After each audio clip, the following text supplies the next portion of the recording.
నమస్కారం. ఈరోజు మనం ఒక ఉత్కంఠభరితమైన కథా విశ్లేషణలోకి వెళ్లబోతున్నాం. బీరంపూర్ పైకి చూడ్డానికి చాలా అందమైన గ్రామం, కానీ దాని లోపల ఎన్నో భయంకరమైన చీకటి రహస్యాలు దాగి ఉన్నాయి. ఇది రెండు వేర్వేరు కాలాలకు సంబంధించిన ఒక మైండ్ బ్లోయింగ్ మిస్టరీ. అసలు ఆ గ్రామంలో ఏం జరిగింది? చీకటి పడితే చాలు ఆ గ్రామస్తులను వణికిస్తున్న ఆ భయమేంటి?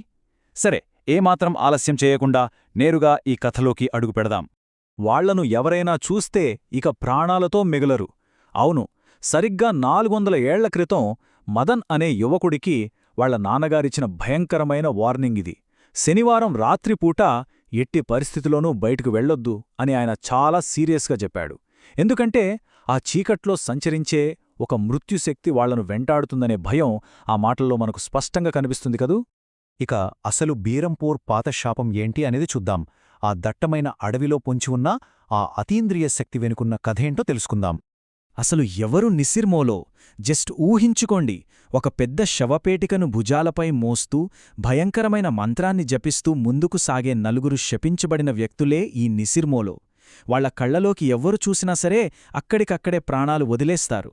కాని పాపం మదన్ తండ్రి మాట వినకుండా తన స్నేహితుల్ని కలవడానికి వెళ్తాడు.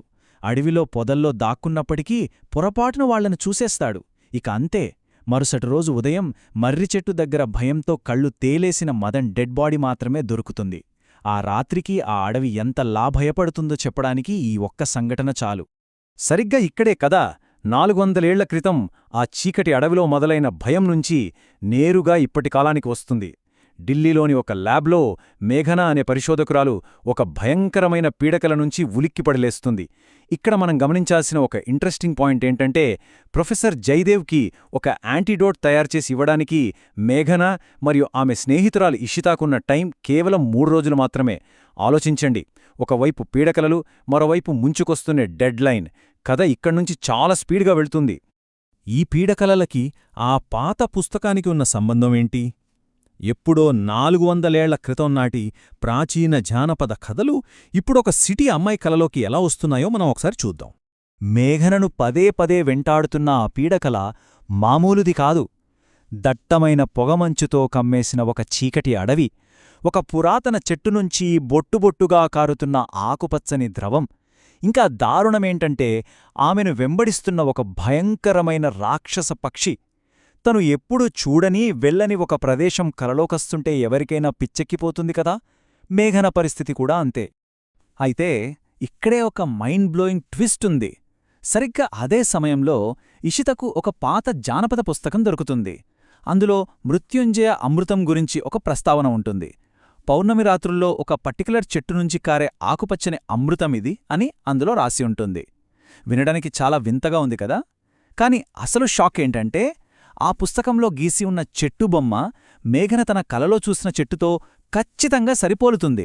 ఇక్కడే ఈ 2 వేర్వేరు సంఘటనలు ఒక్కటవుతాయి. దీంతో ఇక లాభం లేదని ఆ పుస్తకములో ఉన్న ఆధారాలతో ఆ 2 అమ్మాయిలు బీరంపూర్కు బయల్దేరుతారు. అకాడమిక్ స్టడీ అని అబద్ధం చెప్పి ఆ 5 గంటల బస్సు ప్రయాణం మొదలుపెడతారు. ఇక్కడ మనం 2 వేర్వేరు ప్రపంచాల మధ్య ఉన్న కాంట్రాస్ట్ని క్లియర్గా చూడొచ్చు. ఒకవైపు సైన్స్, ల్యాబ్స్, లాజిక్స్ అని నమ్మే నగర పరిశోధకులు, మరోవైపు ప్రాచీన భయాలు, శకునాలు, వాతావరణం మారగానే అతీంద్రియ శక్తులు వచ్చేశాయని వణికిపోయే గ్రామస్థులు. ఈ 2 విభిన్న మనస్తత్వాల మధ్య జరిగే ఘర్షణే ఈ కథను ముందుకు నడిపిస్తుంది. అయితే వాళ్లు ఆ ఊళ్ళో అడుగుపెట్టగానే ఏం జరిగిందో తెలుసా? వాతావరణం ఒక్కసారిగా మారిపోయింది. ఆకాశంలో హఠాత్తుగా కారుమబ్బులు కమ్మి భయంకరమైన గాలివాన మొదలవుతుంది. కరెక్ట్గా ఆ టైంలోనే ముఖియా ఇంట్లో ఠకురేని వెలిగించిన పూజామందిరంలోని దీపం, అటు గుడిలో పూజారి వెలిగించిన దీపం ఏ కారణం లేకుండా ఆరిపోతాయి. ఈ వరుస అప్శకునాలు చూసి ఆ గ్రామస్థులు ఎంతలా వణికిపోయారో మనం అర్థం చేసుకోవచ్చు. సరిగ్గా ఈ కన్ఫ్యూజన్లోనే కథలోకి ఇంకో క్యారెక్టర్ ఎంట్రీ ఇస్తాడు. అతనే అనుజ్, ఆ ఊరి ముఖియా కొడుకు. ఫన్నీ విషయమేంటంటే, అతను కూడా ఈ అమ్మాయిల్లాగానే తన సొంత గ్రామంలోని జానపద కథలను, శకునాలను అస్సలు నమ్మడు. అంతా ట్రాష్ అంటాడు. అతనుకున్న ఈ మోడ్రన్ మైండ్ సెట్ వల్ల ఈ 2 అమ్మాయిల సీక్రెట్ మిషన్కి అతను బెస్ట్ గైడ్గా మారిపోతాడు. ఇక అర్ధరాత్రి ఆ పాత రాజభవనం దగ్గర ఏం జరిగిందో చూద్దాం. ఊరంతా సైలెంట్గా గాఢ నిద్రలో ఉన్నప్పుడు వీళ్ల అసలు అన్వేషణ మొదలవుతుంది. రాత్రి ఖచ్చితంగా 12 గంటలకు ఈ ముగ్గురు దొంగతనంగా బయలుదేరారు. ఒకవైపు భయంకరమైన ఈదురుగాలులు, ఇంకోవైపు కటిక చీకటి. వాటిని దాటుకుంటూ రాజా సూరజ్భాన్కి చెందిన 400 ఏళ్ల నాటి పాడుబడిన ప్యాలెస్కి చేరుకుంటారు. జామైపోయిన ఒక పాత కిటికీని కష్టపడి తెరిచి లోపలికి వెళతారు. అయితే లోపలికి వెళ్లగానే మేఘనకొక వింత ఫీలింగ్ వస్తుంది. తను ఇంతకు ముందే ఈ ప్యాలెస్కి వచ్చినట్లు, ఆ ప్లేసంతా తనకు తెలిసినట్లు అనిపిస్తుంది. ఎంత విచిత్రం కదా!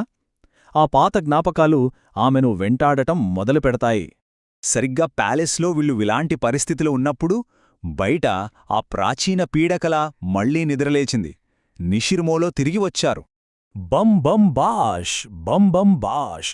వింటుంటేనే భయంగా ఉంది కదూ! ఎన్నో ఏళ్లుగా వినబడని ఆ మరణ మృదంగం మళ్లీ మొదలయింది. ఆ మంత్రపు శబ్దాలు గాలిలో వినిపించగానే గుడిలో ఉన్న పూజారికి ప్రాణాలు పోయినంత పనయింది. వణికిపోతూ గ్రామ పెద్దను నిద్రలేపడానికి పరుగు తీస్తాడు. ఆ ఒక్క శబ్దం ఆ ఊరి ప్రజల గుండెల్లో ఎంతటి భయాన్ని నింపిందో మనం ఈజీగా గెస్ చేయొచ్చు. ఇక అడవి సరిహద్దుల్లో ఏం జరుగుతుందో చూస్తే అక్కడ సంపత్, కప్తా అనే ఇద్దరూ ఈ టెన్షన్స్ ఏమీ తెలియకుండా కూల్గా పేకటాడుకుంటూ ఉంటారు. అకస్మాత్తుగా వాతావరణం మారిపోయి గడ్డకట్టించే ఈదురుగాలులు మొదలవుతాయి. అప్పుడే వాళ్ల కళ్ల ముందు ఒక ఊహించని దృశ్యం కనిపిస్తుంది. ఇప్పుడు ఇటు ప్యాలెస్ లోపల, అటు అడవిలో ఒకేసారి ఏం జరుగుతుందో గమనిద్దాం. ప్యాలెస్ లోపల ఖాళీ కారిడోర్లలో ఎవరో నడుస్తున్నట్లు భారీ బూట్ల శబ్దాలు టక్ టప్ మంటూ ఆ అమ్మాయిల వైపు వస్తూ ప్రతిధ్వనిస్తున్నాయి. అదే టైంలో బయట అడవిలో ఎర్రటి కళ్ళున్న నలుగురు నిశ్రుమోలు ఆ జూదగాళ్లను చుట్టుముట్టేశారు. అండ్ ఫైనలీ వాళ్లు మోసుకొచ్చిన ఆ భయంకరమైన శవపేటికను తెరుస్తారు. వాళ్ల అరుపులతో అడవి దద్దరిల్లిపోతుంది. ముగింపుకు వచ్చేసరికి మన ముందు 2 అతిపెద్ద ప్రశ్నలు మిగిలిపోయాయి. అసలు ఆ రాజభవనంలో ఆ అమ్మాయిల వైపు వస్తూ అకస్మాత్తుగా ఆ తలుపులు తెరిచింది ఎవరు? అలాగే బయట నిషిర్మూలో తెరిచిన ఆ శవపేటికలో నిజంగా ఏముంది? ఈ సమాధానాలు దొరికే వరకు ఆ మరణమృదంగం మనల్ని వెంటాడుతూనే ఉంటుంది. ఈ మిస్టరీస్ ఎలా రివీల్ అవుతాయో తెలుసుకోవాలంటే మనం నెక్స్ట్ పార్ట్ కోసం వెయిట్ చేయాల్సిందే.